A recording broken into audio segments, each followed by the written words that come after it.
Salam jumpa lagi dalam kasih Yesus. Dalam nama Bapa dan Putra dan Roh Kudus. Amin. Saudara-saudaraku yang terkasih, mari kita mendengarkan sabda Tuhan yang hari ini diambil dari Injil Matius bab 12 ayat 14 sampai dan dengan 21. Lalu keluarlah orang-orang Farisi itu dan bersekongkol untuk membunuh dia. Tetapi Yesus mengetahui maksud mereka, lalu menyingkir dari sana. Banyak orang mengikuti Yesus dan Ia menyembuhkan mereka semuanya.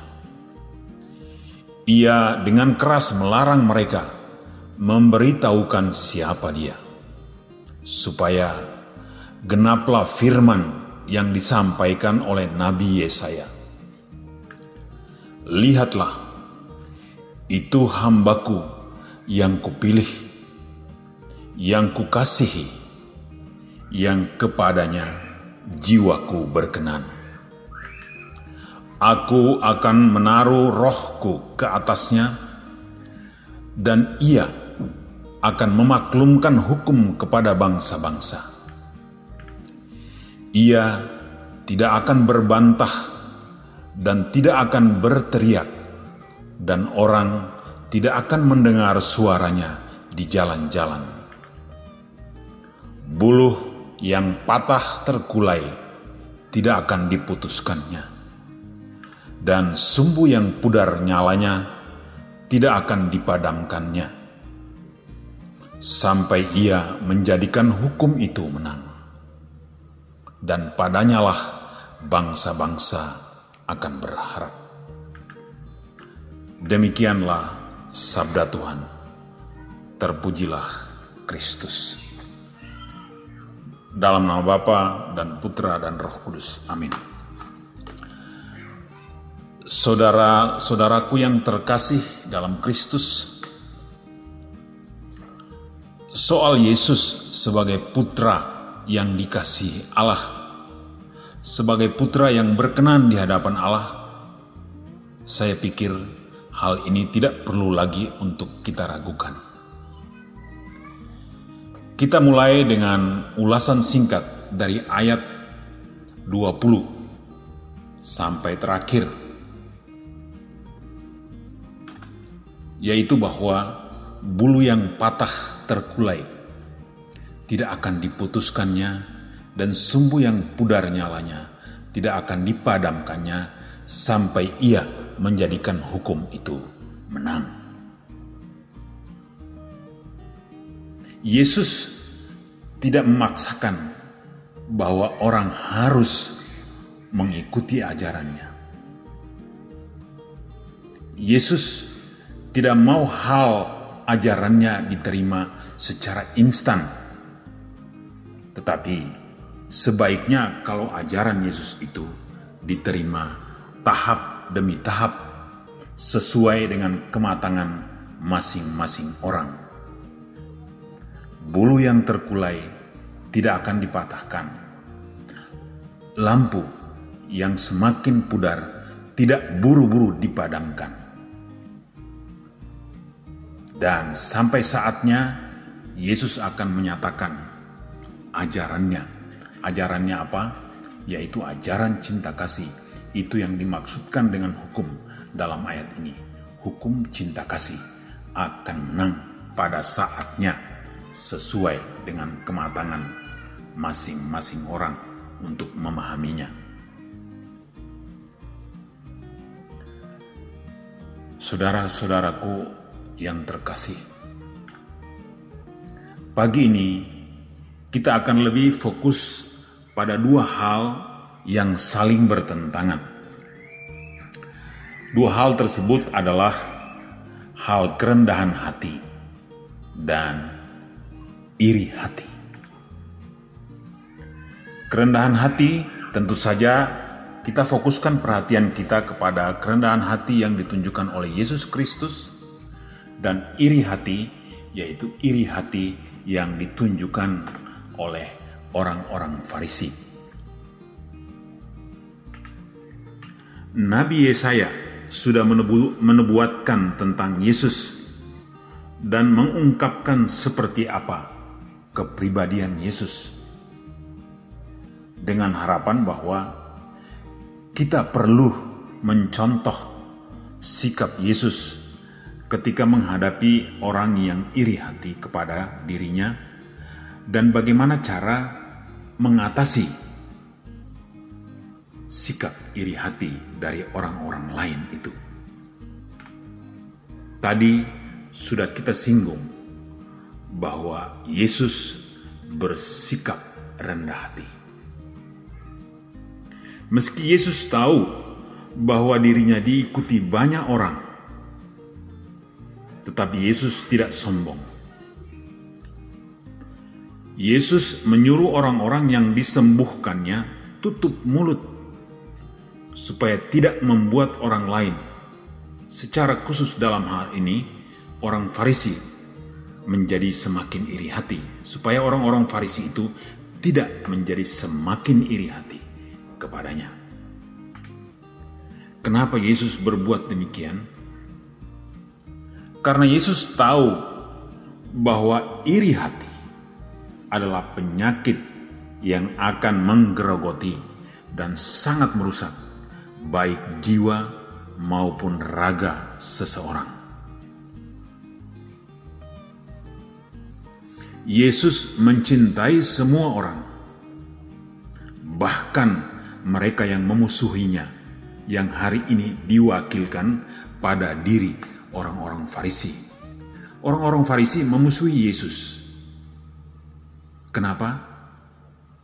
Karena Yesus membuktikan kelemahan dan kedegilan hati mereka, bahwa mereka semata-mata pada bacaan-bacaan sebelumnya kita mendengar bahwa Yesus malah menjelaskan kepada mereka bahwa menyelamatkan orang lain lebih penting daripada hukum, yaitu pada hari Sabat orang seharusnya tidak boleh bekerja, tetapi Yesus malah menyembuhkan orang. Bahkan murid-muridnya juga memetik gandum pada hari Sabat. Yesus mau menekankan betapa pentingnya manusia di atas segala sesuatu, bahkan di atas hukum. Manusia lebih penting. Hal ini membuat banyak orang yang segan dan merasa tertarik dengan ajaran Yesus dan mengikuti Yesus. Apalagi Yesus menyembuhkan banyak orang, membuat orang-orang Farisi merasa iri. Tetapi apa yang dilakukan oleh Yesus? Yesus tetap mencintai mereka.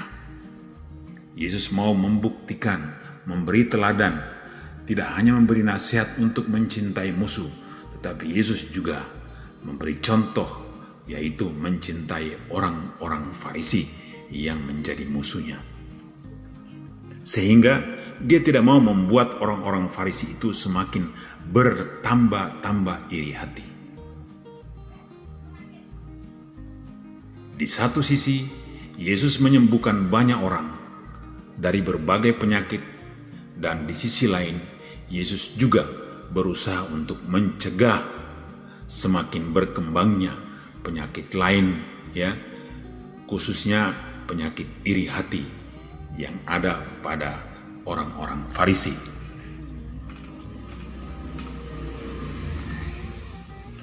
Saudara-saudaraku yang terkasih dalam Kristus Yesus, sangat banyak kejahatan di muka bumi ini berawal dari iri hati.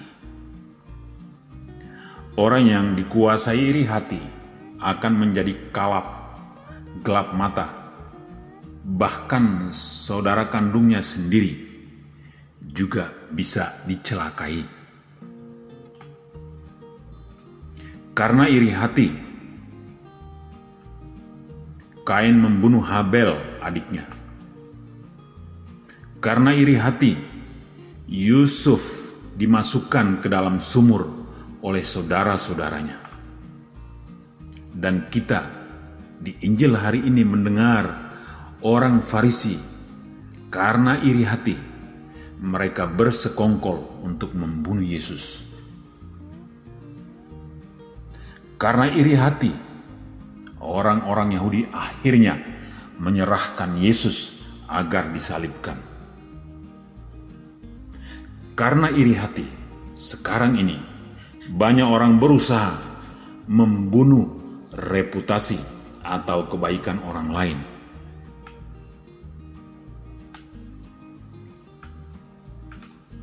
Lalu, apa akibat buruk dari iri hati terhadap diri sendiri? Yang kita dengar di atas tadi adalah akibat buruk dari iri hati terhadap orang-orang lain. Tapi iri hati itu juga berakibat buruk terhadap diri kita sendiri. Salomo mengatakan, iri hati membusukkan tulang. Dalam kitab Amsal bab 14 ayat 30. Iri hati terjadi ketika seseorang tidak bisa menerima bahwa orang lain memiliki kelebihan, lebih kaya, lebih cantik, atau tampan, lebih populer, lebih berbakat, dan lain-lain. Iri hati berdampak buruk pada diri seseorang dan mendorongnya berbuat jahat pada orang lain yang menjadi sasaran iri hatinya akibat rasa tidak puas yang mungkin terpendam. Iri hati adalah kanker yang menggerogoti vitalitas hidup dan jiwa kita. Dan jauh lebih dalam lagi, Yesus tahu bahwa perasaan iri hati yang muncul dalam hati seseorang adalah karena ulah si iblis.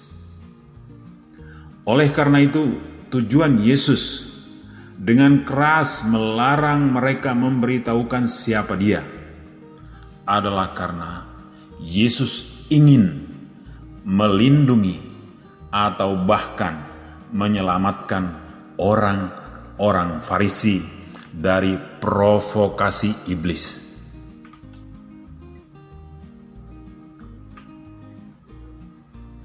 Saudara-saudaraku sekalian yang dikasihi dalam Yesus Kristus, secara praktis atau secara psikologi modern, saya mengutip satu kutipan singkat dari konten yang dibuat oleh Lampu Edison. Ada satu lembaga atau apa yang bernama Lampu Edison menuliskan tentang penelitian yang dibuat oleh para ahli. Secara singkat saya tuliskan begini, perasaan iri yang dapat berpengaruh buruk bagi kesehatan kita. Berdasarkan penelitian itu yang dilakukan oleh Renzo Mujic dan Andrew J, mereka mengatakan bahwa rasa iri yang kita rasakan mempengaruhi bagaimana tubuh kita bekerja. Jadi selain kesehatan mental, tubuh juga sangat berpengaruh, sangat dipengaruhi oleh suasana hati yang iri. Rasa marah dan ketidakadilan yang menyertai perasaan iri yang kita rasakan meningkatkan risiko penyakit jantung. Sedangkan stres yang kita rasakan dapat menurunkan sistem imun, kekebalan tubuh. Stres karena iri hati menurunkan sistem kekebalan tubuh.